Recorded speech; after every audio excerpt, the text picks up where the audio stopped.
অপূর্ব মেঘনা, খুব সুন্দর।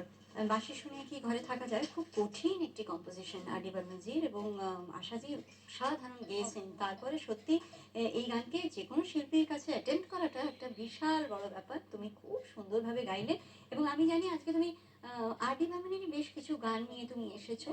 আমরা আজকে আমাদের যে আ বাদ্যযন্ত্রে যেই ২ শিল্পী আছে তাদের কাছে আমরা অন্য কিছু গানও শুনবো, অন্য স্বাদের গানও শুনবো। কিন্তু পঞ্চমদার গানে তুমি গানের ডালি সাজিয়ে নিয়ে একদম, এসেছো হ্যাঁ, তুমি, তাই তো? হ্যাঁ, তো তার গান আমরা তোমার কাছে শুনবো। এত সুন্দর একটি গান, তার সাথে সঙ্গীতটাও কিন্তু অসাধারণ একদম। ছিল। তাই সঙ্গতে যারা রয়েছেন আমাদের প্রিয় দাদারা, তাদের সাথে আসুন আরেকবার পরিচয় করি। কিবোর্ডে আছেন আমাদের খুব প্রিয় দাদা অরূপ ঘোষ। অরূপ দা, গুড মর্নিং, স্বাগত। তারপরে গিটারে আছেন তমাল দা, তমাল চ্যাটার্জি। স্বাগত তমাল দা। তবলায় রয়েছেন সুখেন্দু ভট্টাচার্য। দাদা, অনেক স্বাগত আপনাকে। এবং অবশ্যই অক্টোবরে আছেন সানি। সানি, ওয়েলকাম। সবাইকে স্বাগত জানাই। খুব সুন্দর একটি পর্বে আমরা রয়েছি। মেঘনা অসাধারণ সুন্দর গান গেয়ে সকালটাকে খুব সুন্দর করে তুললো, একদম অন্যরকম পরিবেশ হয়ে গিয়েছে।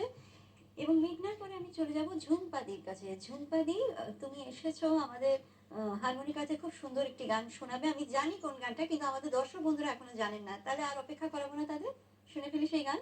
কালো যে একটি গান।